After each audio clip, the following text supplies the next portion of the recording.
thick like this the first 3 days of the weekend and towards the end of last week. Like this is the thickness I'm accustomed to this time of the year. But it's not as thick as it was a week and a half ago. No. It was thick and hot Yes. a week and a half ago. Right now it feels just Oh, it's thick. gonna be hot. Oh God. It's like 92. Okay. We're back in the low 90s. Feels 92? I don't know the answer to that. Okay, because it was 95, felt 110 or some Yes. nonsense like that 2 weeks ago. I believe it got up to feels like 115 at one point. Yes, very much so. Yeah.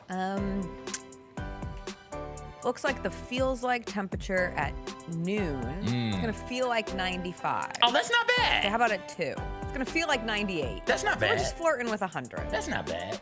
But it is a 48% humidity. That's that thickness. That's hot. Oh, 51% humidity this morning. So it goes down throughout the day. That's why it was so thick That's why, when I stepped yeah. outside. Even when we walked the dogs late last night, I was like, oh, our nice reprieve is over. Yeah, it was a nice false fall for a little bit. That weekend was beautiful. We got another one coming. Don't worry. Eventually. Yeah, probably. Then it'll What? be real fall for a week. For- and then it'll for be a week? winter. So we'll get false fall about mid-September again, and then Yeah. real fall for that week in November, and then Yeah. it'll just be cold. Yeah. Yeah. Sounds about right. What was the song? What was the song? Did I even listen to a song? Did you ride in silence? That's how I roll. I think I did ride in silence. Nothing But if like I was rolling. doing it right now, the song would be Hit 'Em Up Style by Blue Cantrell. Okay. I love that song. All right. It's not going anywhere. Oh. While I was gaming, I was beaming, and the beamer just steaming. Do do do do do do. Okay. Hey ladies, we gotta hit 'em Yo, up style. come on, man. Hit 'em up style. No, Jessica, no. Oh no. Hey, ladies, when your man want to get buck wild. Yeah, that's it. Da da da da da hit 'em up style. Come on, man. But you love that song. Yes, it's got a great beat. But not the words, not the lyrics. No. Da, da, da, Words da, are da, optional. Da, da. It's all about the beat in my life. What's up, everybody? It is Thursday, August 7th. It is going to be a good day. Jessica Benson with you from the Grind City Media Studios in Memphis, Tennessee. CJ Hurt behind the glass. Coming up on today's show, FedEx St. Jude Championship gets started out at TPC Southwind this morning. CJ and I will be headed there after the show. Teresa Walker going to join us on today's show. The NFL preseason starts tonight. We got 4 straight days of football ahead of us. Titans hit the road for 2 weeks. We'll get her thoughts from camp, thoughts on the latest on Cam Ward. It is Thursday, it is draft day, and in honor of National Sea Serpent Day, we are drafting mythical creatures. So the best mythical creatures of all time. We'll do some theater Thursday. Big movie release weekend with Weapons coming out. I watched a great documentary, and I will test CJ's knowledge on culture with some of the winners from the inaugural Las Culturistas Culture Awards. It is a Thursday. You know what we say. When your man wanna get buck wild, da da da da, da hit 'em up style. Get your hands on his cash. The boy is mine.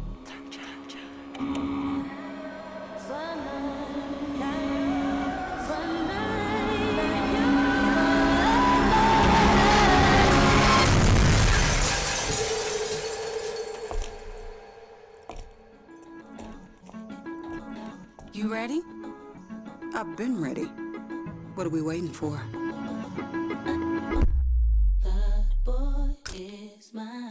You've seen the Grizz line jamming on the court and rocking out on Beale Street, and this is your chance to join the best drum line in the NBA. Grizz line entertains Grizz Nation at home games and events in the Mid-South through their impressive techniques and energetic shows. If you have experience in drumming and marching and love entertaining, Grizz line is the perfect opportunity for you to combine percussion and performance. Open auditions are Saturday, August 9th at FedEx Forum. Sign up today by visiting grizzlies.com/auditions. Let's go, Grizz, let's go! Oh, John Moran just broke the rim with that finish.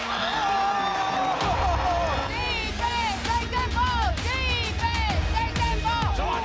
Jared with a rejection. Give me that! Moran digs at it, knocks it away. Picked up by Pippen. Bob, Brandon Clark. Ooh, on that rim!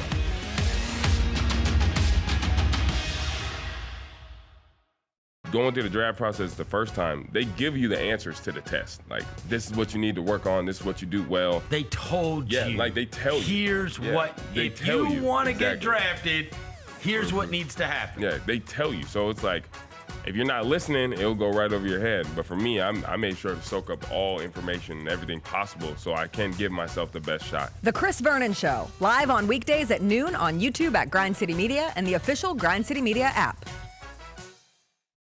You get to the main event, and you hear the crowd. There's some rumblings in the crowd. Here we go. They say, "We want truth." I love how John Cena said when they were chanting, "We want truth." You can't handle the truth. There you go. I loved it. He takes the knee off, boom. Takes the mask off, boom. And it's our freaking truth. God, man, he cost John Cena the match. Tune in to Grind City Wrestling weekly on the Grind City Media app and on the Grind City Media YouTube channel. Look at Mississippi State's schedule. They are not going to be favored in a single SEC game. They are only going to be favored. Their over-under win total is 3.5. They are only going to be favored in 3 games this year. That'll probably be Southern Miss, Alcorn State, and Northern Illinois. It's at Southern Miss, man. I don't know. And it's at Southern Miss. They might not be favored in that. Right. One. You don't know what Brett Favre's done to the athletic department. They have an awesome arena now. Right. The Odds Couple, live at 2 p.m. on YouTube at Grind City Media and the official Grind City Media app.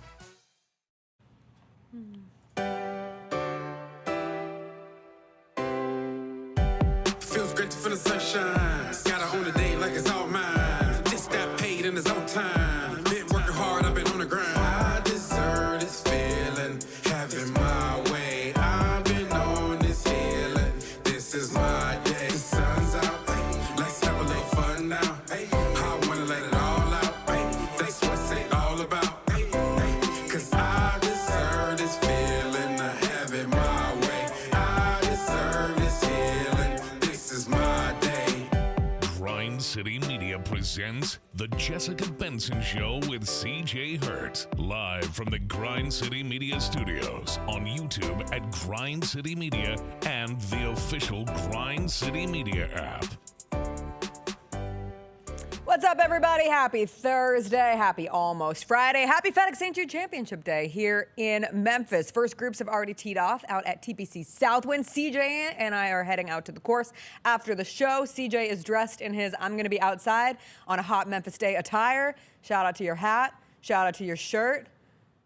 You're ready? And you got your towel, most importantly. Of course I have the towel. The sweat towel is the most important thing to have on a day like today. Gonna be out there most of the day, especially the hotter parts of the day. So yeah, got to have the hat, got to have the shirt, got to have the towel. I'm proud of you. Yeah, Staying thank protected in the sun. Thank you. Scotty Scheffler tees off at 12:45. Might follow him around for a bit. Justin Thomas goes off at 9:45. Might catch him on the back 9. But most importantly, I now have my sights set on something that I have to see today on day 1, CJ, but I need your help because I have not watched Happy Gilmore 2. So when I saw this, I didn't 100% understand what it means. But they announced that they are having a Scotty's Chicken Shack out at TPC Southwind for the FedEx Cup playoffs. And I think this will carry over into the other FedEx Cup playoff locations as well. But they're having a Scotty's Chicken Shack, and they show this picture of Scotty Scheffler in a jail cell that you can do a Photoshop with, or not Photoshop, photo op with, and you can get chicken fingers, and it is something to do with Happy Gilmore 2, which I still have not watched. Shame on me. One of the better jokes in the movie, and it's a movie filled with a ton of jokes. Right. But there's a joke there, and I don't want to ruin it because it's, like I said, one of the good jokes. Okay. But it's, he has been arrested a time or two. Hasn't he? Wasn't he the one who got arrested? Yes, once. Okay, so On his way to a tournament. yeah, so I think they're poking a little fun That's at nice. that, and he has a good sense of humor about those types of things. So yeah, did he order the chicken tenders at the dinner? There's a big dinner with Right. all of them there. I do believe that he might have gotten chicken tenders. He's a chicken finger guy. Yeah. And I So- think if I understand correctly, he asks for, they say that they give him an option to leave jail in the movie, and he asks what's for dinner to that night, and they say chicken fingers, and then he's like, I'll stay one more night. So Yeah. the assumption is he loves his chicken fingers enough to stay in jail, which I also love my chicken fingers enough. As a unofficial chicken finger connoisseur, hoping to get an official stamp at one point in the city, I will be looking for the Chicken Shack at TPC Southwind. I guess they have honey gold or honey hot. I hope it's a honey hot opportunity, but that's one of the flavors that they are bringing out at TPC Southwind. It's fun. If you see us out there, be sure to say hello. I I'm excited to spend the weekend outside. But I'm excited to spend the weekend, definitively excited to spend the weekend at the golf tournament. Excited to be outside. We have, access to air conditioning. So if you can get into the shade. There's shade, there's AC. Everyone can go into the hub. Everyone can go into the merch tent. Everybody can go into the hub, go into the merch tent, cool off, stay hydrated. And again, when you're on the golf course, if you want to bop about, that's cool. There will be trees. There will be shaded areas out there for you. So you can just kick it in the shade, rest a little bit, watch a couple of golfers come through that particular hole, and then you can get back out there and bop about. We have football on TV tonight. Okay. Kind of. Hey, listen. Sort of. Joe Burrow's playing. Yeah, and they're going to play. So I'm interested in watching that. They should. Joe Burrow They started so slow. 0-6 in week 1 and 2. 1-9. His career as a starting quarterback in week 1 and 2. They're tired of starting slow, and they need to start much, much faster. So not just Joe Burrow, but all of the starters for the Bengals are going to be playing a lot this preseason, so they hit the ground running. The way they ended the year last year was really, really good. If they had gotten to the playoffs, they would have definitely had a chance to advance to the Super Bowl. They just didn't get into the playoffs because what they start the year last year, like 1-3, 1-4, something like that. Was it 2-3? I was gonna say, I think they started 0-3. Okay. I just went through this. They lost to the Patriots, the Chiefs, and the Commanders to start the season, and then they beat the Panthers week 4, and then they lost to the Ravens in that crazy overtime game.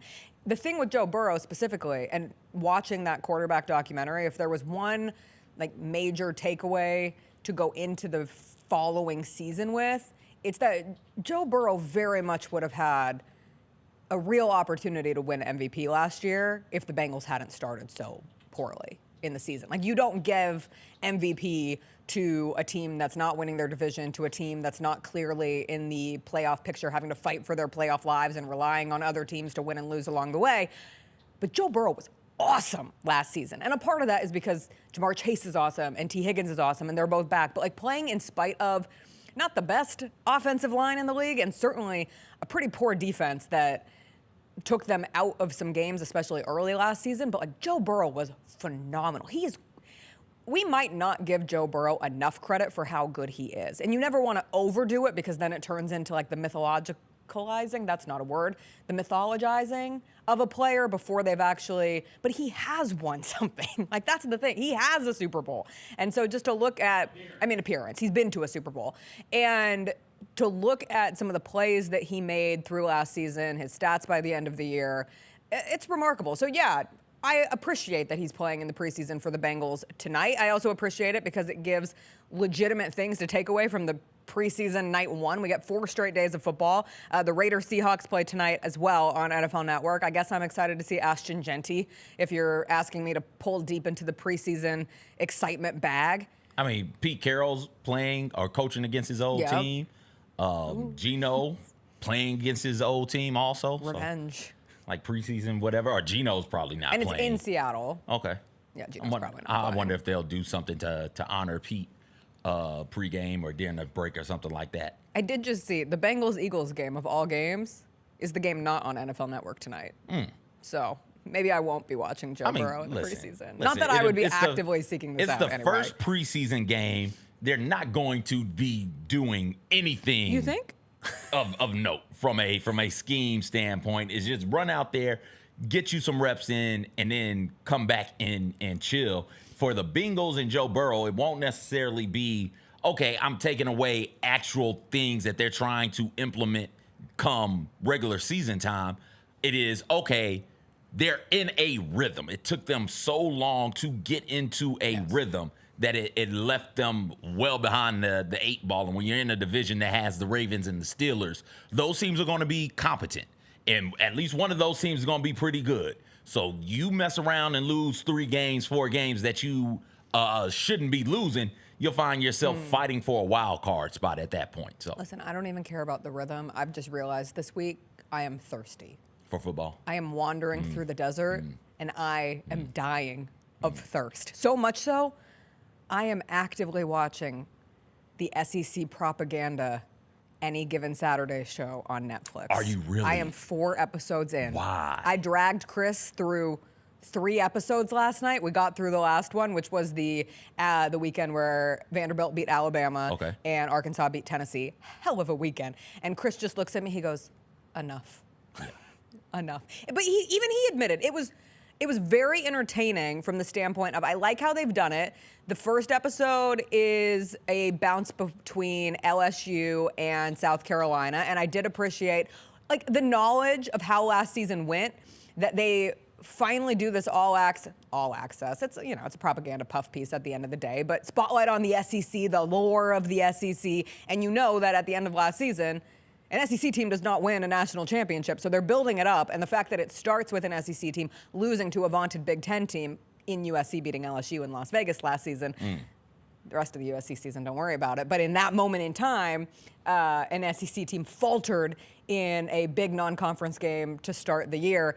It was fun to see that take off. You then get into a Florida-dedicated episode where they're essentially using one episode to tell the entire Florida season, and they sure jump around a lot, but the Graham Mertz injury leading to DJ Lagway getting a lot of run, and basically Billy Napier saving his job. Like, remember when Billy Napier, they were raising $27 million to fire him? Like, there was fundraising efforts. Yeah. Getting upwards of 30 mil. Last year I said before the season, Billy Napier was going to be gone by October. And if he lost to Kentucky, they would have been. When was the Kentucky game? Was that before or after Tennessee? Whenever my thought was they get rid of him right after the Tennessee loss. Yeah. And Billy Napier, did they lose to Tennessee last year? They lost to Tennessee, but they beat Kentucky. They beat Kentucky, and then they skip it entirely in the docuseries. But Lagway got hurt, and then they lose to Georgia and Texas, and then he comes back. And they end up getting bowl eligible, and they beat Tulane in a bowl. They beat Ole Miss. Who cares? They beat Ole Miss. They beat Kentucky. They beat LSU. They had one, they beat LSU, which was the big one. They what? Yeah, they didn't cover the Ole Miss game in the show. Again, they bounce around in a very odd way. But the bigger takeaway is Billy Napier saved his job last year. Sam Pittman probably saved his job at Arkansas with the Tennessee win almost by itself. That episode was very fun. I know a lot of people have made a lot out of Diego Pavia's comments, and he's rubbing some people the wrong way. He's getting on some people's nerves. I don't care. Like, isn't that what you want in your Vanderbilt quarterback? Of course he is. He's the epitome of something you hate. Someone who is a showman. You hate showmanship. You hate anything outside of just give me a win and don't do anything else. You can do that if you can get me wins. He beat Alabama. When's the last time Vanderbilt beat Alabama? Hey, listen. So he's fine. He's fine if he wants to pop off a little bit. I have never seen Vanderbilt before last year. I had never seen Vanderbilt with my eyes. No one hadn't. God herself had not seen Vanderbilt beat Alabama. They beat Alabama in like 1960 or something like that. I don't think so. I think they have. They had never beaten a number 1 team. Oh, was Alabama number 1 at the time? Well, then listen, nobody had seen that. That was insane. I understand. But he's popping off like Vanderbilt is going to be like 9-10 wins. It's like, oh, give it to me, Diego. Give it to me. That man in the gym at 3 a.m. They had the gym locked at 3 a.m. and he figured out how to wrangle the door to prop it open. Chris was watching and he was like, "It's a father's dream." Like, Dad, I broke into the gym at Vanderbilt to get some extra lifts. You know how many gyms I broke into to get extra reps in? Good. You could be the quarterback of Vanderbilt. That's not enough. You have to be talented and have talent around you. Goodness gracious. Diego's going to get them dudes walloped this year. I did think about that, too. Shut the hell up and sneak up on big people. Bullseye in the middle nobody's of Diego Pavia. Nobody's overlooking Vanderbilt. I was a little upset that they didn't go back and use one of our clips from the show. Because if anybody told you that Vanderbilt was going to be relevant last season, it was moi. Paul Feinbaum's on there making jokes. Nick Saban was cracking his jokes. Everybody's cracking jokes. And then what happened last season? Vanderbilt beat Alabama. And as I was sitting there watching that episode last night, I was like, oh my God, this is why I love college football. Because nobody would have predicted that. Not even I, Diego Pavia truther. It's great. Now, I want to take nothing away from that moment because that moment is one that I will remember the goalposts were down forever. In the river. Vanderbilt beating Alabama. And then the shenanigans with the goalposts, right? Like, I'll remember that forever. But what was Vanderbilt's record? Were they 7-5? Didn't they go to a bowl game? Oh, hey, listen, at Vanderbilt, that's a big deal. Yes. There was, what were they? Hold on. What were they? They 7-5. They're 7-6. 7-6. So they went to a bowl game, lost a bowl game. But 7-6 at Vanderbilt. Hey, hand clap for you. All right, now They actually won their bowl game. so they were 6-6 So and they were one. 6-6 in one of those teams that got in. Okay, calm down. Calm down. It's about more They than beat just Alabama. Their SEC wins were Alabama, Kentucky, and of course Auburn because that's all Diego Hugh Freeze. Pavia does. Is Which beat honestly, Hugh Freeze. if all I need is one single legacy from a player to have respect, it is, oh, that's the player who beat Hugh Freeze every year. Constantly, Both every at New year. Mexico State and at Vanderbilt. Like, give it to me. I'm all for it. The next episode that was teased was an Auburn featured episode, which I am kind of shocked that Hugh Freeze gave that level of access because it feels as if he would be one of the coaches who would have opted out from this, but whatever. That's where it's going next. I'm enjoying the series. I will finish the series, but I did realize that a big piece of it is because I am so thirsty for football. And right now, that docuseries is like a nice little bust of Gatorade every time I turn an episode on, and I'm reminded of some of the beautiful moments from last season. Those moments are coming. Of course they are. And you lived through those moments last year. Yeah, but All right, I like going back and watching them. Wait. Don't fall victim to the propaganda machine, Jessica. Well, trust me, it's propaganda. I know. And it feels a little dirty. I'm well aware of what it is. I know. But I also am mad the Big Ten doesn't have it. And at this point, I also don't know if the Big Ten could do it in the same way. They could. The SEC has. They could. Just means more. It wouldn't be what the SEC is because those are different fan bases. Sure. It would be a bit more pretentious, a whole hell of a lot more pretentious. Can you imagine getting a behind the scenes look at the Indiana side of things as they're making their run, the Illinois side of things as it's like, okay, what the hell is Illinois doing? All of a sudden they've got 9 wins now. The Penn State drama saga that's playing out where it is, oh my gosh, they're losers. James Franklin will never win the big one, and then they win a game in the playoffs. What about Ohio State coming off of an Oregon loss and then a Michigan loss and sort of backing their way into the playoffs? And then they go out there and beat one of those SEC teams and all the joy and excitement in Columbus on their way to doing things, whatever the hell they ended up doing. Can you imagine following Michigan as they try and figure out who the hell is the damn quarterback? What about USC? As it's like, oh, are you guys going to get any bigger? Oregon was number 1, if I remember correctly, the entire season last year, weren't they? So, like, what about following them around? Dan Lanning seems to be a character. Yes. Last year wasn't they played for Clicks game, No, was it? that was 2 years That was 2 ago. years ago? Yeah. Okay. But you still get some goofy moments from them as well. The Big Ten could... all of these conferences could do some type of propaganda show to get you ready for the college football season. Now, would somebody want all of the conferences? I don't know. Somebody would want the Big Ten, like Peacock, Amazon, CBS. Somebody would want the Big Ten. Would somebody want the ACC? Would somebody want the Big 12? That part Then I'm it not becomes sure a of. character-driven. I think the SEC is a character in of itself in college football, in a way that allows this kind of show to work. One last takeaway, I appreciate hearing from coaches in these documentaries, even when it's full of coach speak, but there's an authenticity, or maybe a better word is a sincerity, with every coach but one. Like when I'm watching Clark Lee talk, I'm like, oh, he's sincere in his efforts. Like it means something to him. He's on the verge of tears and it's not like cringy, it means something. Billy Napier obviously has a pretty deep connection with his players. CJ's rolling his eyes, but I'm just telling you, like these are coaches who seem to have a connectivity with the job, with the players. Obviously, they're getting paid millions and millions of dollars. All that to say, there is one coach, Shane Beamer, another one, who looks good in this docuseries.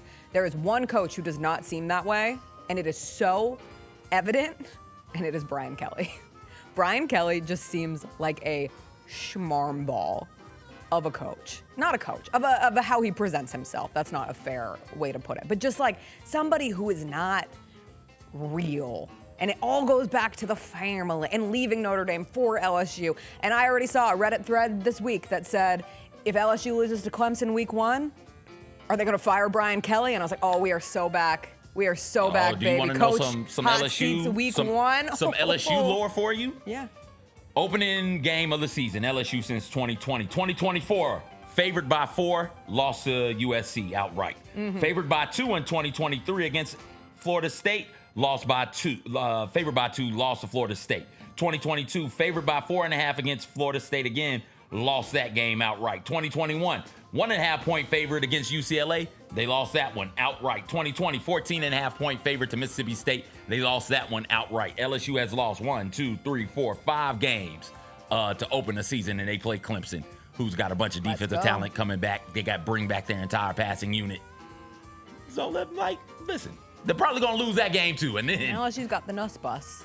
All you need is Garrett you have a chance. All right, we got to take a quick break. We'll ask Teresa if she's been watching the SEC show. Tennessee Titans head out on a 2-week preseason road trip. They got a message from Jelly Roll on their way out. We'll get the latest from Titans camp and preseason thoughts with Teresa Walker after a quick break.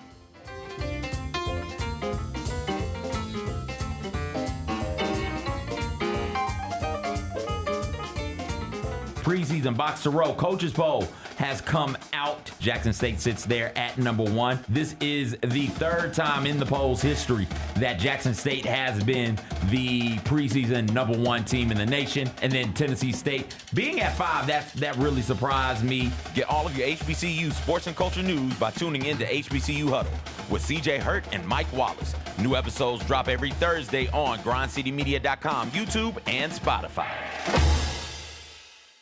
Have you always dreamed of entertaining on the biggest stage in Memphis? The Claw Crew is looking for members to join their team for the 2025-2026 season. Claw Crew members are hardworking, high-energy entertainers who assist Grizzlies home games by hyping up the crowd and much more. Not only do they support the Grizzlies on home games, but also promote in Memphis and across the Mid-South. Open auditions are Saturday, August 9th at FedEx Forum. Visit grizzlies.com/auditions for more information and to register today. Kroger shoppers and Grizz fans want exclusive last-minute discounted ticket deals texted straight to you. Sign up with the new Kroger Buzzer Beater deal. Fans can sign up by texting Grizz to 636-479 or visit your local Kroger store in the Delta Division and scan the QR code. By signing up, you agree to receive recurring automated promotional and personalized marketing text messages from the Memphis Grizzlies. Consent is not a condition of any purchase. Message frequency varies. Message and data rates may apply. Sonic Radio. Welcome back to Sonic RNDIO. That spells radio with me, the CIO. This just in, the new Sonic $1.99 menu lets you build a crave-worthy meal for just $1.99 an item. Whether that's a creamy shake, crispy tots, or a quarter-pound double cheeseburger. This just out. Ostriches. They're mean, not very cute, and in my opinion, way too big for a bird. Don't miss the Sonic Fun 99 menu. 5 items, always $1.99. Live free, eat Sonic. Tax not included. See menu for details. Speaking of Adidas, are these the Harden 10s? Yes. Yeah, Yes. I guess so. From what You guys don't sound too excited. It kind of looks like when you flush the toilet in the water. Yeah, it's like a whirlpool. I want to be phone positive. Yeah. Want to be phone positive. Or artists just making some paint up and they just Looks like phone puzzle material. Yeah, or a Yeah, thumbprint. like- The Sneak Fest Show, live Tuesdays at 2 p.m. on Grind City Media on X, YouTube, and the official Grind City Media mobile app. Scotty Scheffler ran away with the Open Championship this weekend. My God, this guy, he's not real. Have we reached the point with Scotty Scheffler where you don't have to care a thing about golf, but you still know there's a dude named Scotty Scheffler who is awesome at it? He is solidified himself as one of the greats in the sport. At this point, probably of all time. The Gary Parrish Show, live on weekdays at 10 a.m. on YouTube at Grind City Media and the official Grind City Media app. What is the biggest Summer League accomplishment so far for this Grizzlies team? Tuomas Isolo filling out his coaching staff. The Ryan Saunders hiring was essential. It was big time. You have a veteran NBA voice there. Hey, Grizzlies fans, be sure to tune in to Grizzbeat, where the panel and I break down all things Grizzlies and take a look at the rest of the NBA as well. The show is live every Wednesday, 2 p.m. on YouTube at Grind City Media and the official Grind City Media app.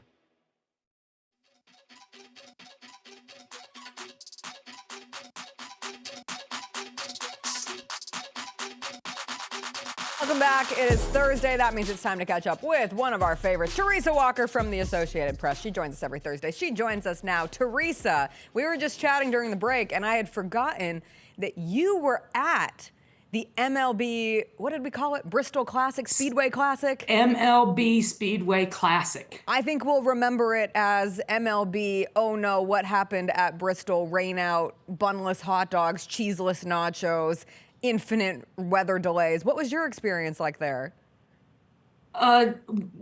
Similar. All I of will that? say this. Yeah, all of that. I mean, I spent Saturday night trying to keep my equipment dry, trying to get a connection so I could do my job to send what I was seeing and updating out to the world. And, they had hard wires in the press box, and that didn't work because of all the rain. And when 91,000 got inside, Wi-Fi didn't work. So that's where I was more concerned. I had to use my personal hotspot, and I had 1 bar on my phone. So that was felt like I was stringing together tin cans. But here's the problem. That to help people get there, encouraging them to get there, they threw this big party outside, and then they opened the gates 2 hours before they were scheduled. So, people they opened them up at 2 to get them inside the Speedway. And so the concert was around 6 o'clock with Tim McGraw, and then later Pitbull and Jake Owen, etc. And, and then the first pitch was 7:24. And then you had Mother Nature. If the rain delay of 2 hours and 17 minutes hadn't come, then maybe we don't have those issues. But when people are on the concourse standing, trying not to get drenched, they're trying to eat. When they're in there early, they're trying to eat. And, I never did get a full answer, but it felt like Major League Baseball was in charge, and the Bristol people were trying to do everything possible because, well, it is their house. Think about it. You let somebody come over to your house, throw a party, and you're trying to tell them, no, don't do this, do that. How much were they listening to the Bristol people? Because they're used to getting tens of thousands of people. And the people who complained about traffic or view, hello, you were going to a baseball game at a speedway. Did you not look at the seat map when you bought your ticket? If you were over in a corner, did you not realize you were going to be watching this game off of Colossus? It was one of those events like the NHL Outdoor Stadium Series games that was here in Nashville with the Predators. Sometimes, the Battle of Bristol in 2016, sometimes you were there to say you were there. Not so much to see the game. You want to see a game? Go to Truist Park to see the Braves. Go to Wrigley Field. Go to Fenway. Go to, the Great American Ballpark in Cincinnati if you want to see a ball game. If you're there for the event, that was what you were there for. And the one thing they got right on Sunday, you can bring your own snacks. Who needs a bunless hot dog when you can bring your own snacks? Thanks for the boots on the ground reporting, Teresa. We're glad that you made it back because it is football season-ish, football season light. Preseason in the NFL begins tonight. We get 4 straight days of preseason football. The Titans head out on the road for a 2-week preseason road trip. They have games against the Bucs and the Falcons. Did you see the Jelly Roll message to the team that they posted this morning? I saw the post. I have not watched the post. I know the reason why Callahan is doing this. Think about this. Through Sunday, 51 players out of the 91 in training camp have been brought in this offseason, and they're still making changes. So they didn't see the last Jelly Roll message to the team. No, that's true. So I'll say this. Hopefully they don't need a Jelly Roll message to the team to get them going. But, the Titans essentially have a sign out. Help wanted. Help us try to win games. That should be enough. Not a great slogan going into an NFL season when there's still a help wanted sign on the door, but I see the vision. Hey, they were 3-14 last year. It's there's true. a reason why they brought in so many people. I keep seeing the same sentiment over and over when it comes to Cam Ward, and this is the notion that he is the most slept on, most underrated #1 pick that we have ever had, maybe. And at some point, when enough people are saying that, don't you think it changes to the pressure begins to build a little bit for Cam Ward as that hype machine starts to grow through this preseason process? In a way, but the fact that the Titans did go, 3-14 last year seems to help them because I'm starting to see some people saying that the AFC South is not overpowering. Just because the Houston Texans have won this division the last 2 years, it's there for the taking. We have literally seen a team go worst to first most years. It didn't happen in 24. but it happened in 23. We saw Jaden Daniels come in as, the number 1 pick last year, take the Commanders to the playoffs. So, a rookie quarterback coming in. The year before that, it was C.J. Stroud with Houston. So it can be done with a rookie quarterback. It can certainly be done in the AFC South. And you're right about a certain amount of pressure because people are starting to pay more attention. It's like, oh, wait, I forgot Cam Ward was taken by the Titans. What is he doing down there? And the reviews here are that he's doing a good job. The Titans defense, the defensive coordinator is throwing the kitchen sink at this young man, trying to help him get ready. We'll see. That's what makes these joint practices today in Tampa, next week with Atlanta, how the value of those and what somebody else throws at him, how he handles it. But then Sunday, the offense was so bad, the coach was cussing them out. It was an ugly performance. They bounced back with what we saw yesterday, a good performance. He's a rookie. It's going to happen. So, but yeah, people are starting to pay attention. And, that's the thing. I think that's the biggest reason for this 2-week road trip for the Titans is to see if he can help, with the changes, it's not as bad as college football, but you got to bring a team together quickly in an off season. And that's what he's trying to do with this road trip. What's been the thing that you've liked the most from Cam Ward out at practice? CJ, the way that he's always talking he's always talking trash. He doesn't back down from defenses, but he's always talking to his receivers. He's trying to make sure that they are on the same wavelength, that they're seeing and it's like, why did you make this turn in a route? This is what I saw. This is why I threw the ball here. And, I'm not going to be surprised if we see a lot of Alec Ayamana and Shem DK out of Florida, the 2 receivers that were taken on the 3rd day of the draft, because those 2, the receiving corps has got, playing time up for grabs. Yes, you've got Calvin Ridley, who's become his best friend at Cam Ward.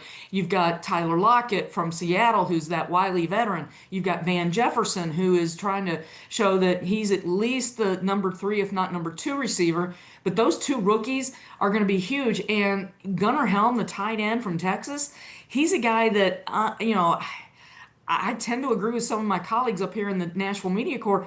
He might be the number 1 tight end on this team right now. They've said these young players are going to be the ones leading them.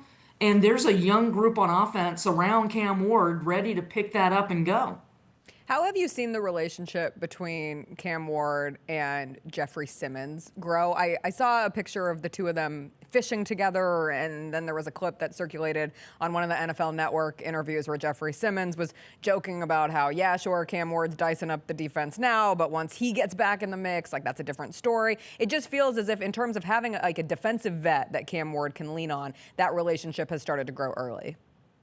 Oh, absolutely. When Jeff Simmons came in the mini camp at the end of the offseason program, he was talking so much smack at Cam Ward, and the rookie came right back. So I think that there's that respect that this rookie is not backing down. And if he's taking it from a teammate, a 3-time Pro Bowler, and, Jeff Simmons has lost a bunch of weight. He's down to around 305, which is what he's listed at. But he is moving very, very fast. It's one of those things that he's helping him with the pressure and the fire, the defenses he's going to be facing. But, Jeff Simmons is a Mississippi kid. Cam Ward is a Texas kid.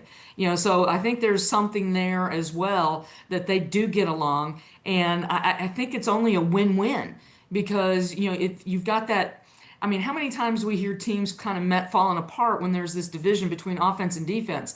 But when your top defensive player and your quarterback have each other's backs, I think that's something that can only help throughout the locker room. Oh, and the Titans on Tuesday, to help that situation, brought in Cam Ward's cousin, a 10-year veteran, a 3-time Pro Bowler in Quandre Diggs, who the Titans signed last year. He played 8 games before a foot injury, and he is back with the team to, brings a lot of experience to that secondary room. But I'm really curious to see how long he sticks around because he looked good when he was playing last year. He just got hurt. So, and now he's got a guy who, Cam Ward walks into the locker room. Not only is Jeff Simmons standing there, his cousin Quandre Diggs is right there as well. When the Titans play the Bucs this weekend, how much run do you expect for Cam Ward? Has there been any indication they're playing for that? Yeah. Oh yes, Brian Callahan said yesterday that Cam Ward will be playing with the starters at least a series or two. So we'll see how that goes. I mean, preseason games we've seen starters go a series and then out. So, but Cam Ward, I mean, they understand they need him ready September 7th at Denver. So if he gets 2 series Saturday night, I won't be surprised. With the rest of the preseason, it's the preseason, but at the end of the day, there are things that you can take away, things that people look forward to. Is there one storyline that you're particularly interested in seeing play out as we get into the preseason action this coming weekend? Does Aaron Rodgers play in Pittsburgh? How does Shedeur Sanders play for the Browns in a quarterback room that's got 6 guys? Not, and that counts all the injured guys, but I mean, yeah, he's 4th exactly. Shedeur Sanders is 4th on their quarterback list, the roster that depth chart that they put out Monday, and yet he's starting against Carolina. So, that's good. And Travis Hunter, I mean, he's the kid that they're working in at, he's starting at wide receiver opposite Brian Thomas for the Jaguars, but he's also listed as a backup cornerback. Is he going to play 2 ways in the preseason, or are they saving that for packages when they hit the regular season? So those are some of the things I'm keeping an eye out. Teresa, what are some things that Titans fans should be excited about going into the season this year? Well, Cam Ward. I mean, the fact outside of Cam Ward, right? I think everybody's excited about Cam. I mean, I literally just saw a tweet pop up that said, "Happy Cam Ward first official joint practice day to all who celebrate." So we're just checking off everything on the list of what we can anticipate to see from Cam Ward this season. Well, the offensive line, I mean, let's face it, it's been a revolving door. The inability to protect a quarterback going back, it's been an ongoing issue. There's a reason why they spent, consecutive first-round picks on offensive line. Dan Moore has kind of been invisible in training camp, and for a left tackle, that's a good thing, especially with their recent history. So can they protect the quarterback? Can they do that through the second and third teams? Special teams. I mean, we've got a new kicker in Joey Sly. He hit that 66-yarder a couple weeks ago in practice at the stadium. They've got Johnny Hecker, who's been a Pro Bowl punter. We're still looking to see who will be the returner. Is it, Pro Shea, who's wide receiver? And I'm trying to think of the other, Jaquan Jackson has also been getting a chance. So who steps up at returner? And, on defense, I really want to see...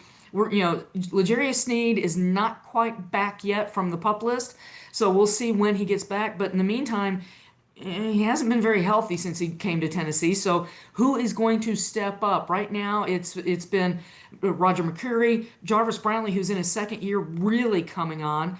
And remember last week I mentioned James Williams at inside linebacker? That's a kid that it's like, he just keeps finding a way. He's the starter at inside linebacker next to Cody Barton, the guy they went out and signed. So yet another young player that the Titans are going to be leaning on heavily this season. So there's a lot to watch. What receivers are, how's that receiver rotation going? Because that may be the area with the most competition for jobs on the roster when the cuts are made August 26th. When you were talking about the Browns quarterback room having 6 quarterbacks, I was watching the SEC propaganda documentary Any Given Saturday on Netflix. Have you watched any of that yet, Teresa? Not yet. It is on the to-do list. Do you plan to watch it? I do, because I mean, let's face it. It's kind of like, it feels like it's must-see watching when you cover the SEC. I would agree with that. It's very fun to go back for me. And I think others too. We live in a world with so much content, so many games, so many shows. Everything just comes rapid succession that it's hard to remember some of the best moments of even just the season prior. So going into this next season, it's nice to have a little reminder. But a part of it, we were talking in the first segment, the Florida episode, they literally used the quote of, if you have 2 quarterbacks, you have no quarterback, when they were going through the Graham Mertz, DJ Lagway situation. And I had forgotten that Billy Napier played both of them and then lucked out. I'll put lucked out in quotes, because Graham Mertz tore his ACL and forced him to go the way of DJ Lagway the rest of the season. But they're using that in the documentary from the 2 quarterback way. And in my head, I'm like, well, how about the Browns with 6? Because they're just really taking it the other direction. I know. It's like, and for everybody who are saying that they're just going to take Arch Manning next year, they're forgetting the fact that Eli and Peyton, his uncles, all went 4 years in college. They did not hustle off to the NFL at the first moment that they had an opportunity. I want to, it's like, so Cleveland, you better find a quarterback now. There's no guarantee that Arch Manning is your guy for 2026. There was just a fairly recent article in, I think it was Texas Month, some Texas magazine, where Archie Manning was asked about the probability of Arch Manning still being at Texas after this season for another season, and he said he'll be at Texas. Like, that's the plan. He does not think that he'll declare for the draft next year. So that'll be an interesting thing to monitor as well. Cam Ward does make a brief appearance in that SEC docuseries because Miami beat Florida. So you see one Cam Ward touchdown pass within it. I was disappointed that you were not included in the Alabama Vanderbilt coverage personally, but that's okay. Their loss. I wrote so much on it. They should have at least used the AP News alert because, I mean, let's face it, Vanderbilt made history. They had been 0-60 against top 5 AP teams until that night. I can't tell you how many times I have written over the years, Vanderbilt beat somebody only to have it yanked out of my hands as if Lucy was holding the ball for Charlie Brown. And I finally got to actually write and file that story last October. And, we've had the reports, Diego Pavia, he played after that. He tore his hamstring not soon after that. And that was the problem with their fall, through November. And, they finished up with a bowl win. They've got rings to celebrate. Now we'll see if, one, can he stay healthy? And what can he do with the road schedule they face this year? Think about it. Texas, Alabama, and Tennessee. And he's talking up a lot. Hopefully his body allows him to be healthy and the rest of that team be healthy, because I'd like to see those games when he's that shall we say, I don't want to say cocky, but confident. He's a confident quarterback. Confident. I've got a problem with that. Cocky SOB in There the we best go. way. Complimentary for me. Antagonizing from CJ's very perspective. antagonizing. But I just will always appreciate, because I out here recklessly speculating on what little team will upset a big team, and I don't always get tangible opportunities to hold on to, like Vanderbilt beating Alabama, and I will ride that one for a long time with little Diego Pavia coming from New Mexico State and leading Vanderbilt to a win like that last season. Teresa, as always, we appreciate you. I hope you get a little bit of rest with the Titans on the road, but we will catch up with you next time. Consensual heart hands. That was Teresa Walker. You can get her latest up at the Associated Press. We'll take a quick break. When we come back, it is National Sea Serpent Day. They have a day for everything. Because of that, we'll be drafting mythical creatures. Best mythical creatures. Maybe sea serpents get drafted. We'll find out after a quick break.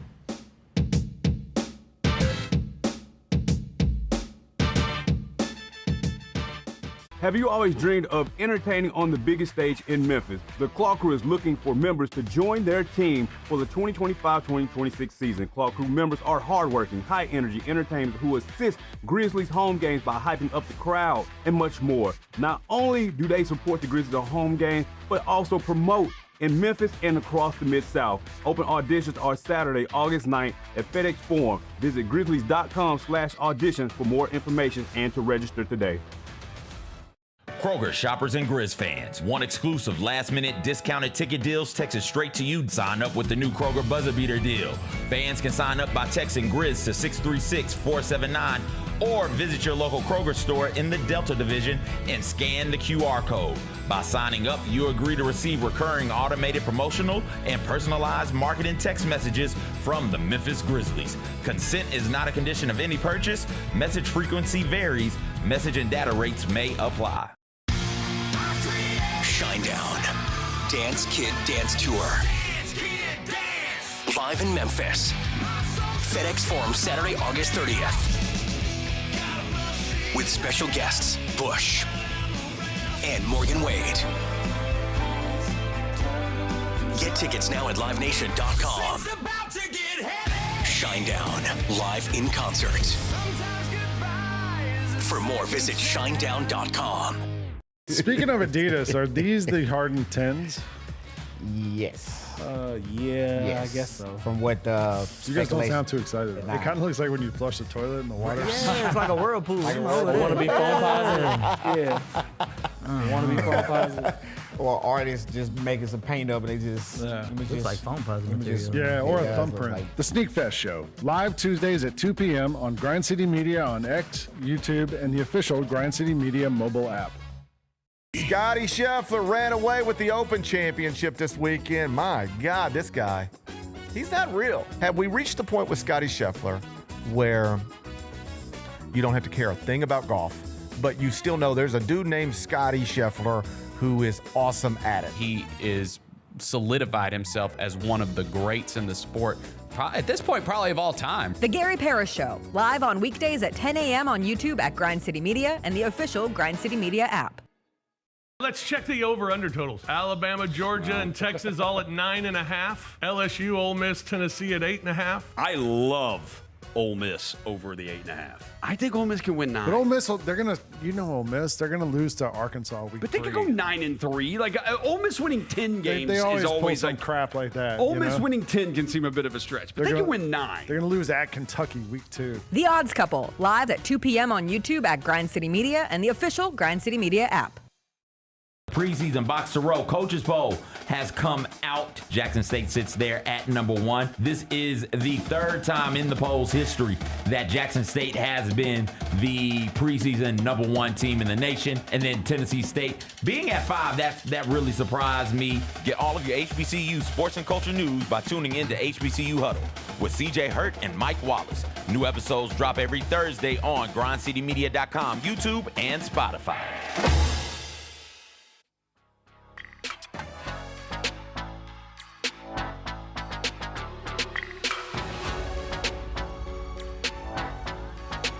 Welcome back, welcome back. We were trying to come up with something to draft today, and we saw that it's National Sea Serpent Day, so naturally we are drafting best mythical creatures. And that can include mythical monsters. So it could be a category of a mythical creature or a specific thing that doesn't fit within one of the other categories. Medusa is a gorgon. Bigfoot is by itself. Does that make sense? Makes sense to me. Okay, great. Wait, Who gets the first pick? Bigfoot and a Yeti? No, those are different. Those are different. Those Okay. are two different things. Okay. Okay. All right, here we go. Oh, I'm Batman. and I'm a pharmacist. Look at me. I didn't flunk out. Twice. Oh, I don't like where this is going. Duck. I promise you, if your duck looks at me, I'm going to push it. Duck. Oh, boo. This is so exciting. I think there are 2 clear 1-2s. I'll be interested if you agree. Okay. With the number 1 pick in best mythological creatures, give me dragons. Yep. Number 1 pick, Yep. dragons. Okay, great. I think Yep. it's a very clear number 1 pick. Yep. You get all of the dragons, famous dragons, from the dragons in Harry Potter to How to Train Your Dragon to Game of Thrones and Khaleesi and her dragons. To the purple dragon, to Puff the magic dragon. All the dragons. And you get the diverse assortment of dragons because dragons in Eastern cultures are more helpers and blessed creatures and can symbolize good luck. And then dragons in Western culture are breathing fire and dangerous threats to human. You get the dragon in Shrek, maybe the most important dragon with those beautiful eyelashes. And if you get the dragon in Shrek, then you should get her partner in Donkey. But we're just getting crazy now. I think dragons are the clear number 1 pick. Just because you marry into something doesn't mean you get to stay, Jessica. We're fighting that battle right now, don't you know? Give me unicorn. I think those are the 1-2s right there. Agreed. Unicorn, magical, mythological, horses with 1 horn on their forehead. You get all of them. So yeah, I'll rock with unicorns. Let's go. Okay, next up, I'm going to take fairies. That is a good one. Give That me is a good one. all the fairies with all of their unique characteristics. You can have kind, helping fairies. You can have mischievous fairies who get in all sorts of trouble. Fairies as a young girl, symbolic with Barbies and dolls and different I had these fairies that you like pulled a string. Oh, they were and called it flew something. up into the sky. You had And then they those? went around. Yes, and I loved them. And I didn't know ruined anybody mine had. because I tried to wash her hair like I did with my Barbies with toothpaste. And you cannot wash your doll's hair with toothpaste because then it just turns into a constant mohawk. Did you not learn from the Barbies? No, I did them all at the same time. I like All really at the thought same I thought I time. was being nice. I was cleaning them. But it doesn't work. Anyway, that fairy thing, they had mini ones They in go the up high, McDonald's. too. Yes. They were so fun. If I had one of those today, I think I would give up social media because I could just sit at home, pull that damn string, and send my fairy into the abyss. So Tinkerbell. I'm assuming maybe if the you're most famous fairy. if you're doing these outside, you pull them. Does the wind carry them also? Yes, it would. Oh. Or like the fan would even carry them in your living room. And fly them around My the mom room. hated them. I'd crash them into walls. I loved those things. Who do you think is the most famous fairy of all time? Got to be Tink. I think so. It's got to be Tinkerbell. Or fairy godmother would be your other alternative. She's technically a fairy. Is she? I mean, she's I guess the she fairy is. godmother. I guess she is. I think yeah. your big three: Tinkerbell, fairy godmother, and the blue fairy from Pinocchio. I don't think the blue fairy is up there anymore. Okay, so top two. So it's a Yeah, two-person. I have to think about it. It's a two-person tier. I'm partial to the fairies of Fern Gully myself Okay. personally. But yeah, those are the top two: fairy godmother and Tinkerbell. Okay. Give me. I will go with the Cyclops. Giant, one-eyed monster, just bopping about, real cantankerous, real angry, real relatable for somebody like me. I like Cyclopses. I enjoy all of them and their shenanigans. Most famously, during the Odyssey. It was an Odyssey, right? Where they were kicking it, and then dude shows up and pokes them in the eye, and now it's like, I can't see. Yeah, give me the Cyclops. I think Hercules fights one of those too. Wait, In the Jacob, movie? I think you're spelling it wrong. Is it not CYCLOPS? I was gonna say that looks wrong. Say what, Jacob? What is it? Did we change the spelling of Cyclops? No, Cyclops with a C. Oh, you spelled it. He spelled it like the Okay, Marvel phew, character. I was I really got you. confused I got there you. for a moment. Okay. I'm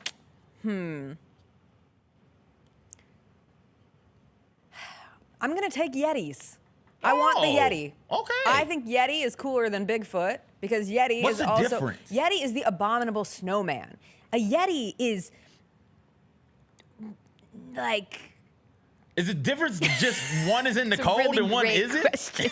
Like, is that the difference? I think of Yetis when I think of Everest. Okay. And I think it's already crazy to climb Everest, but imagine if you were met with a Yeti and that was your demise. I mean, it's very much like a folklore creature, giant monster emerging from the snow with like a fur and scary teeth and could absolutely shred you alive, and just like related to the, maybe a Yeti is just the Bigfoot of the Himalayas. A cold Bigfoot? I think Yetis are so much scarier than Bigfoot. Okay, because Bigfoot Bigfoot seems is. like you could befriend him. Yeti is like Yeti's like a polar bear. Like we don't mess with them.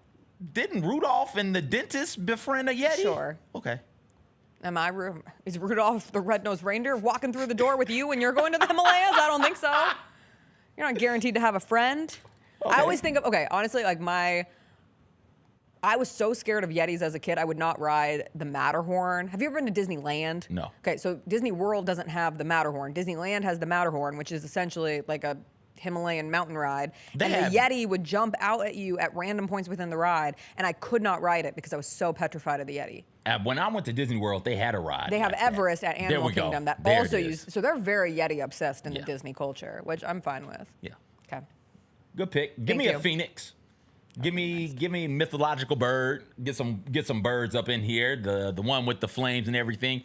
Taking this one, Pokemon fan. Moltres reminds me of a phoenix, so I'm gonna roll with the phoenix. Also in the Harry Potter universe, Dumbledore kicks it with a phoenix. It's the phoenix that brings Harry the sword to fight the basilisk. Yeah, give me a phoenix. It's cool. Dumbledore's Patronus is a phoenix, and Yeah. then they create the Order of the Phoenix and the Yeah. idea of resurrection to fight Lord Voldemort. Phoenix would have been my next pick, so good pick. I'm gonna take a siren. Give me the upper body of a woman, the lower body of a bird, luring these sailors to their doom with their beautiful voices. They're smart bird ladies. They get misidentified often. People think they're mermaids. They're not mermaids. They're bird ladies. They hold all the wisdom. They were supposed to be like the spirit between life and death and knowers of all of the world's secrets. And that's what they would lure these men in with. And then maybe they were a little cannibalistic. Maybe they ate them. Well, it's not cannibalism Who am I to say? if they're eating a different species. They also they're left predatory. meat on the bone. Yeah. They would like find pork. Like, it's not like they were eating the whole thing. Another Odysseus not only fought Cyclopses, but he's the only one. They He's are the only one that so- listened to the sirens They are and so survived. sexy. He had to tie himself to a mast. He tied and himself to the put mast. wax in his ears. Put wax in everybody else's Yeah, ears. So that's right. y'all He tie tied me to the himself mast, Yeah, and then that's put wax in your ears as we sail by. Yeah. That's a good one. I thought about that. I also thought about mermaids, but it's something about them just eating dudes that I don't know. I love Doesn't sit right with me. Oh, see, it sits perfectly with me. I it's said not- I need them on my team. It's not March. If it was March during her story, I'd think about taking them. What am I doing with a Nazi? Can I take I'm a sorry. Nazi? What? A Nazi. No. I can't take a Nazi, the spider. Oh, a Nazi. What did you think I said? What did you think I said? Jacob, did I say a bad word? Stop. No. Is a Nazi? Can I, if we could take Bigfoot and he is. Okay, fine. Can I? Sure. If not, I can go someplace else. Yeah, you can take a Nazi. Just please pronounce it. What did I say? With accurate pronunciation. I don't Thank even you. know what I said. Okay. All right. I really want to know. I'm Yeah. turning the mics off and ask. But yeah, mischievous, mythological giant spider known for causing mischief in one of those type situations where he has the ability to grant you whatever wish you want, but it's always a twist on it at the end. A lot of the good lessons learned from a Nazi. Thank you. All right. Put the right emphasis. I said a on Nazi. the right syllable. They're in Harry Potter too. Who? The spiders. But not a Nazi. I always thought it was like a Nazi adjacent. Oh, okay. I'm gonna take a sphinx. Ah. Body of a lion, head of a human. I just don't know what the hell those things do. They pose riddles, and then they Oh, kill they do you. pose riddles. They are riddlers. They are riddlers, and if you get the riddle wrong, they kill you. Was that the one who got Oedipus? Yes. Okay. Well, he didn't get Oedipus. Oedipus That solved would the riddle. probably be the most famous sphinx Okay. of all time. That's a good one. Thank you. That's a good one. They're women too, so I'm taking people who mostly kill men. Well, they're not people. They're mythological creatures. Right. Okay. Well, that's cool. Give me good to know where you stand on us as a gender. That's great. Give me vampires. Let's close this thing out. Give me all of them. Okay. Give me Dracula. Give me Edward. Is he the shimmer and the shining one? Yeah. Give me Edward. The whole Cullen family. You get them all. Give me all of the Cullens. Let's go. I love them. You love the Cullens? I love all of them. I was Team Jacob and Team Edward. All right. I could see the good in both. Oh, of Naturally. course you could. Of course I could. Of course you could. Yeah, vampires run around drinking blood, just Do you causing think general vampires are mischief. definitively better than werewolves? You picked them, so I'm asking you to make your case. If I could have, I needed one of The two. vampire, werewolf, witch, and I went with vampire. Now, if you're asking me which one I think is better, if I have to, they're all in the same tier for me. But which one is better in said tier? I would go vampire because of the immortal thing. Okay. Because they can kick it for forever. Also, the werewolf stuff. When I was coming up, you needed a full moon to become a werewolf, and you had nothing without said full moon. I don't know what the hell happened. Underworld ended up coming out, and some other stories ended up coming out, and now werewolves are just able to change into werewolves whenever the hell they feel like it, and that's not what I was accustomed to as a kid. So if you need a full moon, you only get those once every quarter, is it once a month, once a quarter? I don't think know. we're about to get one. You we only were get- really close to one last night. Only get one every so often. It's Yeah. like, all right, I can't really roll with you. And witches, it takes too much to grab the ingredients to brew the potion. Like you're a glorified chef at that point. Yeah, I don't and it's like like that. You're no, putting you're women not- back in the kitchen. You're not really that. Whoever that created magical. witches was clearly a man putting us back in the kitchen, making us create potions. Yeah, create When potions. in reality, there's a witch inside every single one of us. I'm still waiting for the Boston Coven. Oh, come on. Ones I did not take, Minotaurs. I had that on the list. The story of the Minotaur was one of the best of Greek mythology. Which god was it who, I think it was Zeus punishing somebody for being obsessed with the Minotaur, and then that person's wife ended up fornicating with a bull, gave a gift of a bull. They kept the bull. Zeus Yes. did it. Zeus turned himself into a bull. And went and got that's this. right, that's Zeus right. is a. And then he's a little trickster. Well, you say He was trickster, like, I "Ha-ha, say serial rapist. Your wife had sex with a bull, and now a minotaur was born. No, Zeus is like, oh, your wife is sexy. Give me that. And you're like, Interesting. no. And then Zeus is, okay, watch this. I'm going to transform myself into like rain. He ended up transforming himself into golden rain, a bull, like crazy stuff. The Hydra was overlooked. The Kraken. Griffins. They're like half cat, half raptor. I like those. When you say raptor, what do you mean? They fly. Okay. They're basically like like bird of flying prey. cats. I got you. Yeah. But in a raptor-y way. That was all on my list. Giant. Well, if I took Cyclops, Fine. Giant would have been this almost same thing. Just one got one eye. One got two. Gorgon, Medusa and them. Yeah. Although Medusa, I'm pretty sure Medusa's the only one who'll turn you to stone. Speaking of creepy ass. So I wanted to really make a list full of women who punish men. Medusa scared the hell out of me. She shouldn't. I mean, have, snake scared me, so a hair of snake was scary to me. Bigfoot was on my list as well. Loch Ness Monster, good old Nessie. Nessie was there too. So yeah. All right. Not a monster, but Bermuda Triangle. If I could have found an angle to get that, then maybe. But yeah, couldn't figure it out. We'll take a break. When we come back, Theater Thursday, some movie news from the week. One movie has 100% on Rotten Tomatoes. The other has 0% on Rotten Tomatoes. That's the dichotomy of Rotten Tomatoes. Who's got 100? Weapons. Oh. I should have teased it. But we'll tell you who has 0%. Also, the Las Culturistas Culture Awards were this week, and they premiered on Peacock yesterday, and I'm going to test CJ's knowledge of culture. We'll see how many he gets right after a quick break.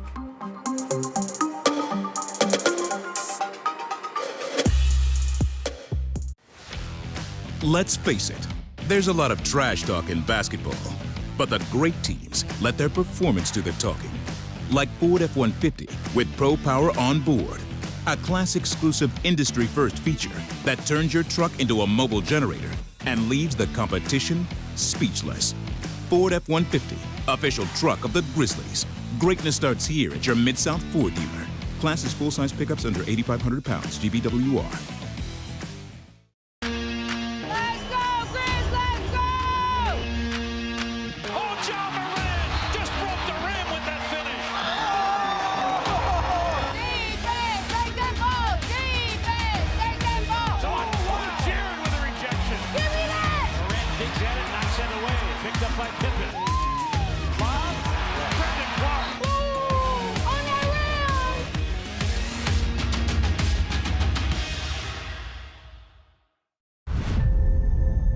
FedEx St. Jude Championship at TPC Southwind, first of the 3 playoff events.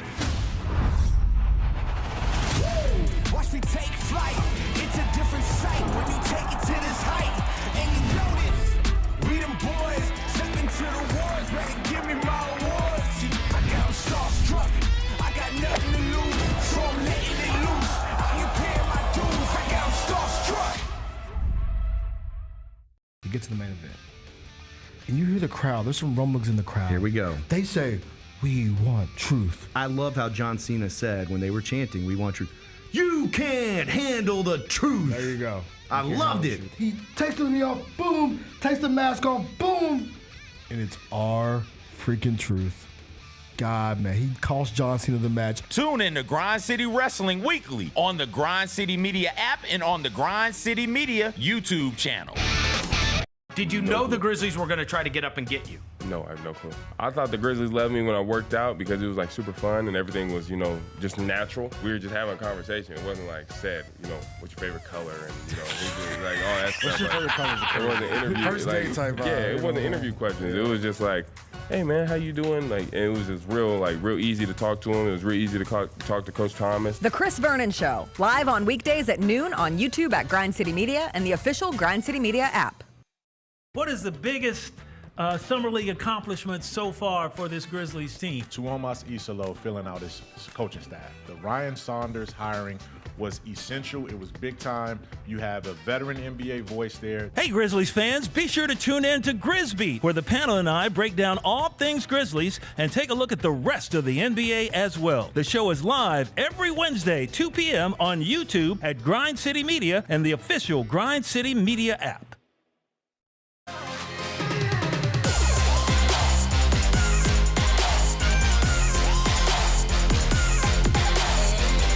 Welcome back.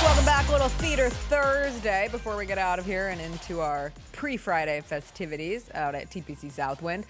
Weapons comes out this weekend, is out.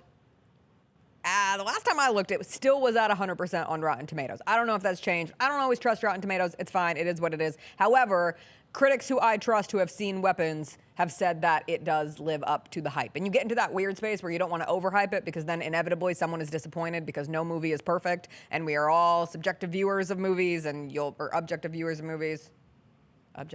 Why can't I get that right this morning? That said, it's supposed to be a banger of a movie. I want to see it before I find out anything about it because if there's one consistent through line in every review of people who have seen Weapons, it is know nothing about it going into it. So do not ruin it for me. I will not ruin it for you. I will find a way to see it this weekend. On the flip side of that, they're coming out with a new War of the Worlds movie, and it has 0% on Rotten Tomatoes, CJ. And I would like to read you a couple reviews. Holy slop of the year. Ugh, War of the Worlds 2025. Don't even get me started. It's like they tried to ruin a classic on purpose. Ice Cube's just yelling at a computer screen the whole time. It does star Ice Cube. The movie was very campy. It was not a good idea to be made. This film was like an insult to Wells. I would give it 0 stars, but Rotten Tomatoes does not do 0 stars yet. It is a nonstop Prime ad, but beyond that, if all military communications are down and satellites are falling from the sky, how are these people still texting and video chatting? Stupid. Please move on. Do not waste your time. I guess I won't be going to see War of the Worlds. We didn't watch War of the Worlds. What did we watch the other day? We watched a bit of Signs, which was one of my all-time favorite M. Night Shyamalan movies.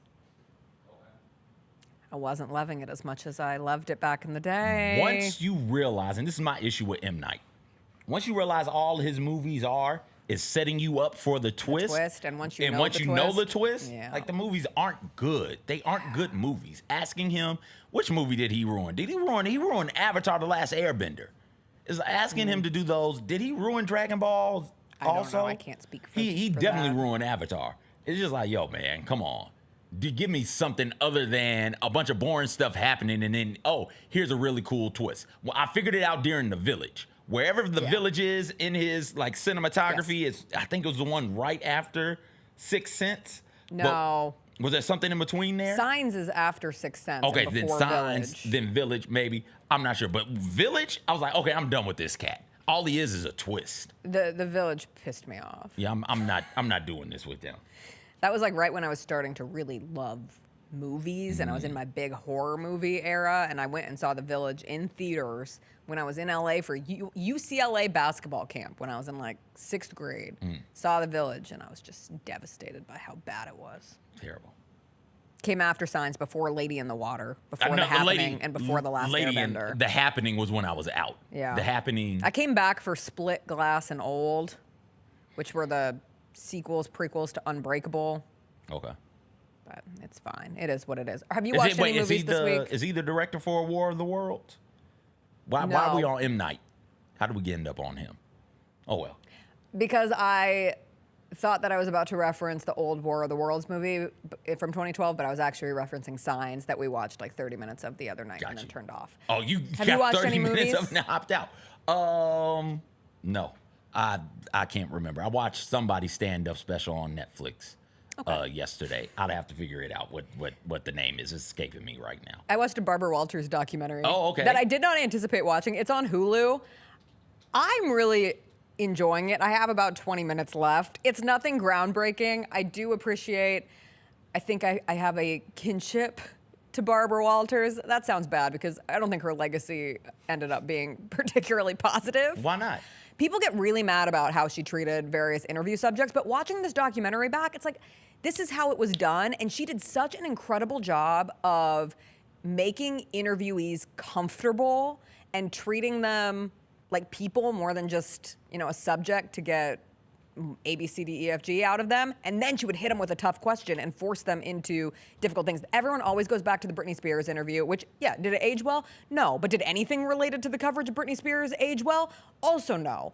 Barbara Walters, what were we going to ask? What was the issue with the Britney interview? I think it's just specifically, I think she asked really direct questions about Justin Timberlake, about being cheated on, about having sex, I think. And like, she was really young. She was just over 18 at the time. Okay.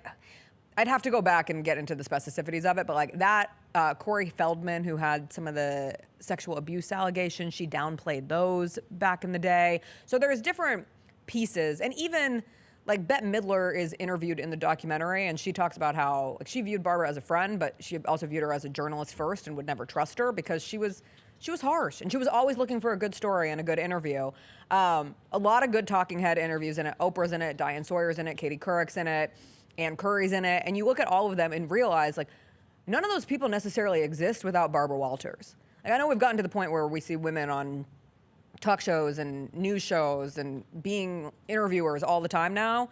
But before Barbara Walters, like, it did not exist. Like, it was a huge deal when she was co-host of the Today Show. And then it was an even bigger deal when ABC News hired her and she was on the nightly news as a co-host. And her co-anchor was like so horrific to her that she didn't know if she was going to be able to continue. They eventually give her $1 million deal. She goes out, she does all this like on the field reporting. She had a big interview with the Prime Minister of Israel and the President of Egypt at the time, and she not stole it, but she got it over Walter Cronkite, and that really kind of shot her into a different stratosphere of, oh, we're gonna take this woman seriously. I love how the documentary shows, one, just like what a trailblazer she was for the industry, but also this idea of like why we don't need a Barbara Walters today. Like back then, that's how you got news about celebrities, was Barbara Walters asking a question that got them to open up, and then that inserted itself into the pop culture sphere. But today, everybody shares everything. Like Oprah has a really good point on it in the documentary. Like these days, you have social media and people are sharing their own stories. And so it kind of creates less of an importance for someone like Barbara Walters, like an Oprah, to do these big interviews because people just do it on their own. When's the last time we got one of those? Was it not Oprah? It was Oprah with Meghan Markle and Meghan Prince Harry. Yeah. Ex-Prince Harry. Wait, what happened to Prince Harry? Well, he's no longer, they like separated from the royal family. Gotcha, so no longer Prince Harry, so Yeah. just Harry. He's just Harry. Just Harry. Yeah, man, we talked about Barbara Walters. I can't remember the day we were talking off air pre-show about it. For my money, one of the best interviewers of my lifetime. I'd put her probably second behind Oprah. For me, the two best interviewers of my lifetime were Oprah and Walters. And I remember it was appointment viewing when she sat down to interview people. And I can recall being a kid at my grandma's house and would see what the adults are doing. They're sitting around the TV watching her on one of them shows, doing some interviews and making me watch and trying to teach me through said interviews about, hey, this is what life is. This is how you do these types of things. Lessons for me were learned from interviews held by Barbara Walters. Yeah. You'll never believe who she almost married. Who? Roy Cohn. Who's he? The lawyer for McCarthy back during McCarthyism, and then he was Trump's lawyer. They made the whole movie on like the relationship between Roy Cohn and Donald Trump, and essentially being like a New York fixer of sorts for a lot of the elite people. I was like, what? When that popped up? But ultimately, it's not like you learn very much new about Barbara Walters. It's more just like a time capsule. But this is why she was important. This is why timeline-wise she had such an influence. Obviously, The View has a big piece of it, and putting that many women talking about things on TV was revolutionary at the time. You knew everything. Well, not everything. You didn't learn anything. I learned a ton. I just But meant like people look at those things and want salaciousness. And the most Gotcha. salacious thing that came out of it was that she almost married Roy Cohn. Okay. Like that's the only, it didn't go very hard on her, kind of what I was discussing from a legacy standpoint of was she always appropriate? But I don't care. I really don't care about that. I've been talking to you off air down the rabbit hole of like former late night hosts acting as a humiliation ritual for young women and older women in Hollywood for like my entire growing up, like going back and watching clips of Letterman try to kiss Jennifer Aniston and asking Julia Roberts if she was wearing underwear every time she'd come on a show. And Jay Leno has a number of those too. And even like there's this Anthony Anderson clip of him talking to Lindsay Lohan about what boys were going to come to her house. And Lindsay Lohan is like, oh, I don't know. She was moving in with Raven Simone. They were roommates for a period. And she was like, just a reminder, like we're underage. And Anthony Anderson literally goes, well, some people like them underage, like me, in the interview, on camera. Anyway, so all these people were gross. So if Barbara Walters was a little mean, sorry if I'm not going to get all up in an uproar over it because there was just, that was a different time. And I hate using that as a flippant. But like, we know now. We know now. Like, hey, Yeah. don't do it like Yes. this. She's done a lot, or they have in this case, done some good things, some good interviews, some good interview techniques. Do those. Don't do this. Right. This is no longer acceptable or allowed. Right. And I think that's the way you have to look at it, particularly in that industry. Okay, last but not least. I figured out the movies. Oh. I watched 2 of them What were because they? we count stand-up as movies. We here. do. Netflix. Nate Jackson, super funny. Okay. I'm not sure if you guys know Nate Jackson. Nate Jackson, he comes across my consciousness on, I do believe, the Tickety Tockety, Okay. just doing crowd work.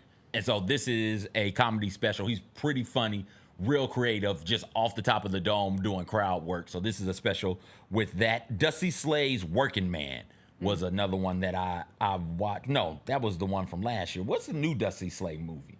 Either way it goes, Dusty Slay, there it is. Wet Heat is the one that I recently watched. It's not as good as the first one, but it's fine. There are people who find that will find that more relatable than I will. It's not that it was bad. It's just I couldn't relate to some of the jokes. Speaking of things I doubt you can relate to, and Turn maybe I'm I guarantee assuming and making an ass out of you and me. Are you familiar with the Las Culturistas Culture Awards? Nope. I'm here to teach you. This is a Jess teaches CJ about big things in culture moment. How would you define culture? Huh? Define culture. I can't. Well, I'll tell you how Las Culturistas. Do you know what Las Culturistas No. is? I've told you about it before, but I'll tell you Okay. about it again. It's Bo and Yang's podcast with his best friend Matt. Oh, okay. And it has grown into one Just of say the the most. Bo and Yang podcast. It's called Las Culturistas, and we are the Las Cults. Okay. It's grown in popularity to the point where they made a running joke of kind of these like just very random awards tangential to things that they care about in culture. Well, Bravo ends up picking it up and creates an entire award show where, like, Jamie Lee Curtis was there. Allison Janney got the Cultural Icon Award. Kristen Wiig, Quinta Brunson. Like, these big people came to this award show. It's on Peacock now. You can stream it. And it functions as a real award show. And it was fantastic. Like, it was so creative. It was so funny. And all of my girl group chats, this was like the #1 thing talked about in the girl group chat yesterday. Like, did you watch the Las Culturistas Culture Awards? If you haven't, you have to watch this now. And at one point, I said, I'm no longer going to trust anybody's opinions if they do not know what Las Culturistas is. So I have to at least alert you of what Las Culturistas is. No. You're supposed to just not trust my opinion. No, I mean, a good working relationship in this standpoint. I occasionally have to trust your opinions, not exclusively, but their definition of culture, I will start with, is culture is when a woman does something seriously, a gay guy does something as a joke, or a straight guy does something good by accident. That is their definition, their #1 rule of culture. Oh, wow. So that's where we're starting. That's the Okay. basis that All we're right. starting with. I just want to go through some of these and see if it means, like, if you even can draw I know what that is. Okay. So that's the criteria here. Like, All right. Here we I go. know who or what that is. All right. I'm confident Record because of- I love Boeing. Okay. Record of the year. Okay. I think you'll get it. Abracadabra, Lady Gaga. No way. Abracadabra, abracadabra. You know that song. No. Yes, you do. No. It's on commercials. I didn't know that was It's a been song on commercials. overused. Oh, No. I thought we were finally going to start with a win. No. Okay, Wait, album what'd you of the say, year. Jacob? Yeah, do you watch basketball? Are you a sports fan? I don't watch commercials. But they would use it as like the During March Madness. the intro music and the outro music. It's that song. Yeah. She performed it on SNL. I know you don't watch the musical acts on SNL. I definitely don't watch those. That song came on twice, Jacob. I promise you. And the third time it came on, I just started muting the TV. Okay. Okay, so that's the song, March Madness song. Album of the year, Mayhem, Lady Gaga. Were you aware Lady Gaga had an album come out this year, even though we talked about it on the show? We talked about it. I think I listened. I tried to listen to it. No, I think you talked about it. And you're like, hey, don't worry about it. And I didn't. Fine. Okay. But I'm not going to take it away from them. They love the Gaga. Finalist of the year, Megan Fahey. Do you know who Megan Fahey is? What is finalist of the year? Don't ask the question of what is what. Just, that's the subject who is she? that matters. She's an actress. Okay. Have you heard of the show The Hunting Wives? This like dirty pleasure show on Netflix? Yes. I'm watching it for research purposes so we can talk about it on the show next week. It's crazy. Okay. Anyway, she's on that. No, she's not on that. I'm sorry. She was on The White Lotus. I thought she was on it, but it's Malin Akerman, and I get those two confused sometimes. Anyway, she's their finalist of the year. Outfit of the year, Lisa Rinna in whatever she wants. Do you know who Lisa Rinna is? God, that's insane. Who's Lisa Rinna? Lisa Rinna was a soap star turned Real Housewife. She's big in the Real Housewives universe. Okay. Best new artist, Gabby Windey. Who? Gabby Windey was on The Bachelor, and then she was on Traitors, and she's one of the most popular people on social media now. No clue. Best picture, literal picture. I know Lisa Rinna. Dylan Efron, Butt in the Air. We showed the Dylan Efron Butt in the Air. Zac Efron's brother. Come on. It certainly made a WTF. Okay. I don't think so, Jessica. Okay. Jessica, no, there's no way we showed that. Okay. Allison Williams Cool Girl Award. Do you know who Allison Williams is, first of all? I don't. Brian Williams' daughter, Nepo baby, but was on the show Girls. The girlfriend in Get Out. That's Allison Williams. The white girl in Get Out. Oh, yeah, I know her. Okay. I know her. Do you know who Paige DeSorbo is? Gosh, Jessica, I'm working Google over here, dog.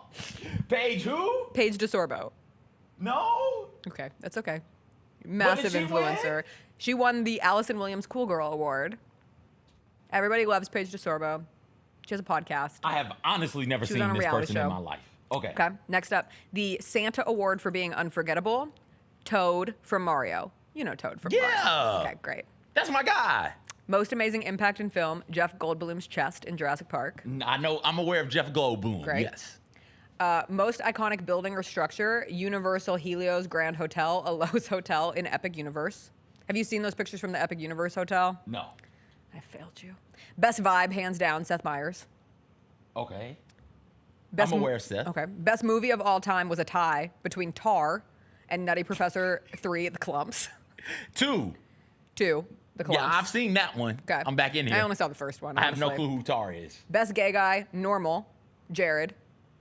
It's just a Jared. You don't have to know him. Okay. Best gay guy, famous, Andy Cohen. Okay. You know Andy Cohen. I'm aware of Andy Okay. Cohen's work. Best big gay guy somewhere in between, Fire Island Pines bartender. Do you know what Fire Islands is?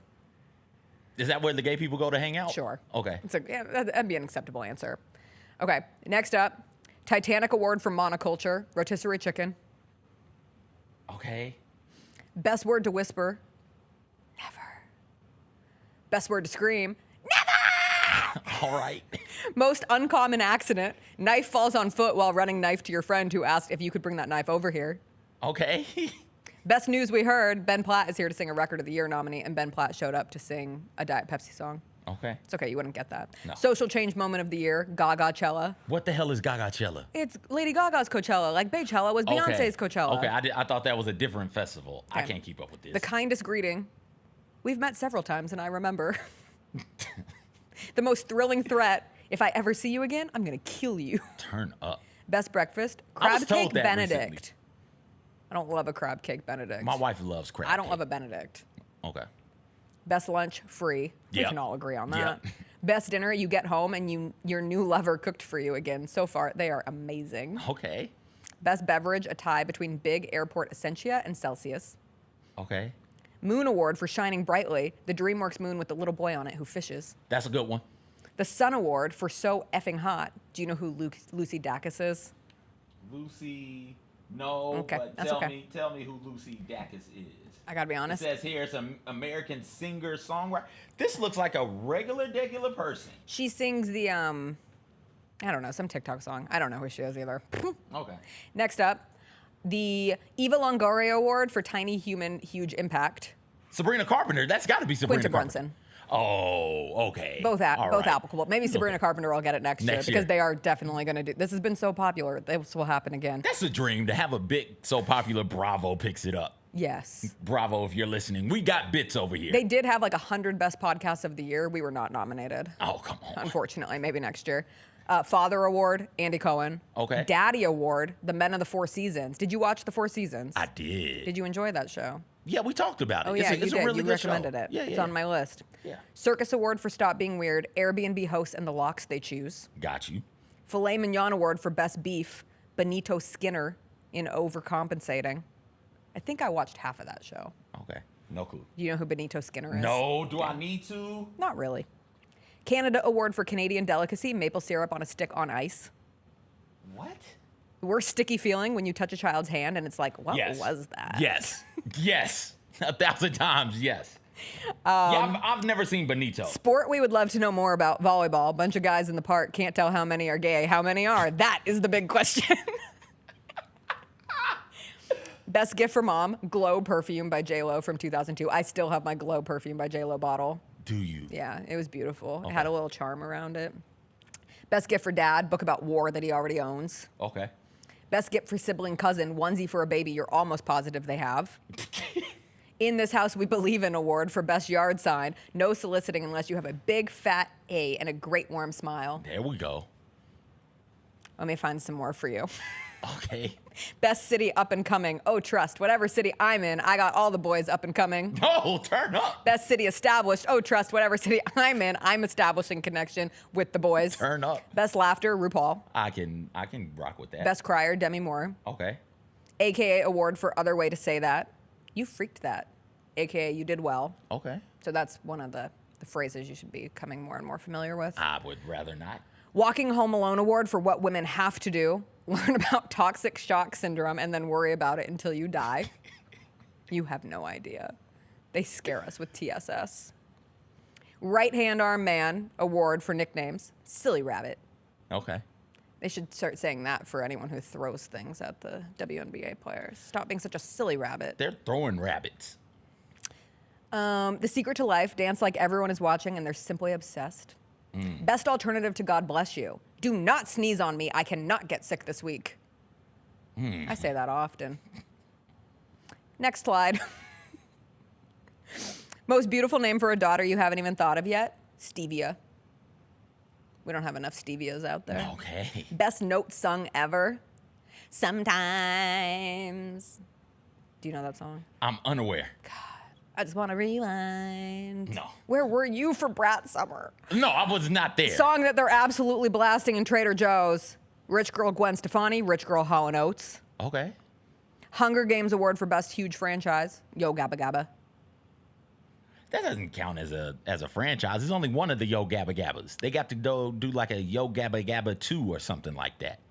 Scariest moment in history. Hereditary. You ever see Hereditary? What happened in her? The little girl loses her head. No. Oh. People Magazine Sexiest Man Alive. Dylan Efron. He had a year Dylan Efron. this year. Yeah. What was the thing that you said? I'm pretty sure we didn't talk about Dylan. Okay, last page. The Cowboy Carter Award for Best Live Outdoor Performance goes to Cowboy Carter.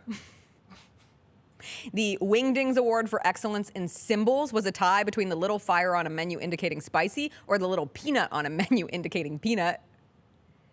The Creatine Award for Straight Male Excellence went to Andy Samberg, and the Artist of the Millennium went to Miss Piggy. As well she should And be. that is the latest in culture. The Culturistas have spoken. Lost Culturistas, excuse me. I had Chris listen to one episode of Lost Culturistas, and he said, I'm glad you found a podcast you like. Maybe in the future we can listen to something else on a road trip.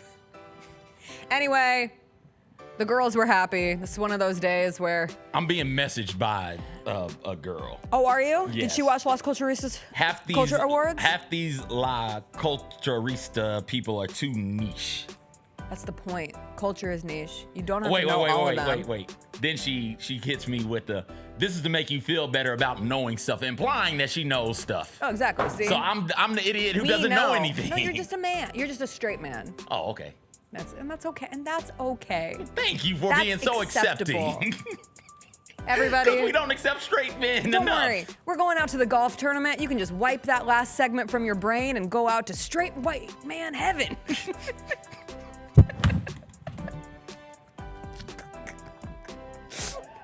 I didn't mean to say that out loud. Everybody, have a wonderful rest of your Thursday.